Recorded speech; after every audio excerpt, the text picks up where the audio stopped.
Hey Paul, how's it going? Great. How are you today? Great. Do you have a minute for Mentor Mondays? I do. Happy to participate. All right, let's start with an easy one. Okay. As a kid, what did you want to be when you grew up? You know, I always wanted to own my own business. I always thought it'd be cool to be a boss, I guess. But, you know, the freedom that owning a business brought to somebody, I thought was an exciting thing. And so early on, I started a, lawn mowing business or a car wash business, whatever it was. And then my senior year in college, I started my first tech company and did that for 25 years of my life. So it all kind of came from early on, wanting to be a business owner. And how would you describe what it is that you do now? I am that go-between between business and policymakers. So in any business, you have to deal with regulations and different laws that come about. And one of those things is to make sure that those policymakers understand the impact of business. And that's my role, is to sort of be that translator. What are some of the most valuable lessons you've learned in business or in life? That's a deeper one. I'll answer that maybe in three parts. So the one thing I think is, as I've gotten older, I've realized that curiosity is critical. Wonder about things that are happening around you, wonder about people and their experiences. Everyone's got an interesting story to tell, and curiosity sort of brings that to light. I think the other part of that is enjoy the journey. Far too often we're standing around waiting for this next big thing to happen before you become happy. I remember in college, as soon as I graduate, then I'll be happy. As soon as the business grows to this, then I'll be happy. As soon as you get married, then you'll be happy. I think far too often we spend a lot of time waiting to be happy and not being happy.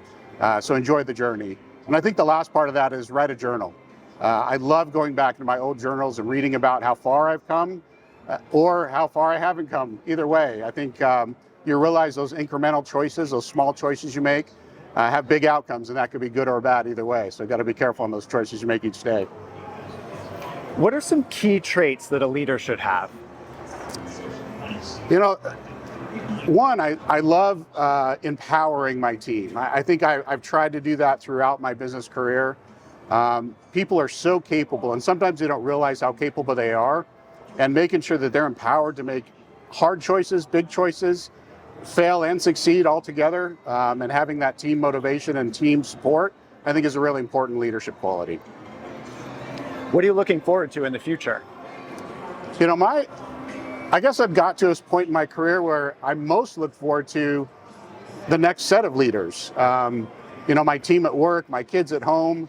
I'm really excited to see what they can succeed, what they can become, all the wonderful things that they're going to accomplish in their lives. How do you stay motivated when faced with a challenge? Well, that's a tougher one, I guess. And we all have them, right? I mean, we all go through really tough times in life.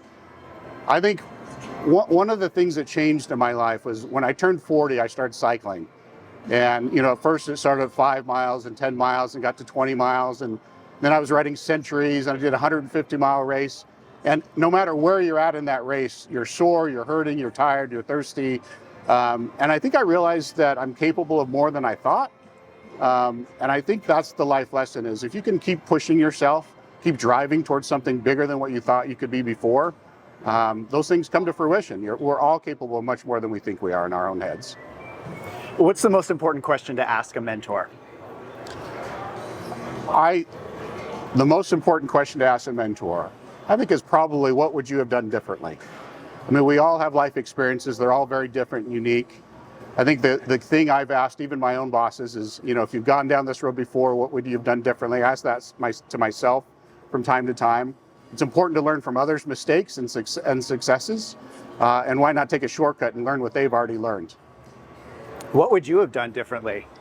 Now we're getting deep, I guess. I had an opportunity to go to law school right after graduating, and I think I probably should have done that. I could have still been a business owner.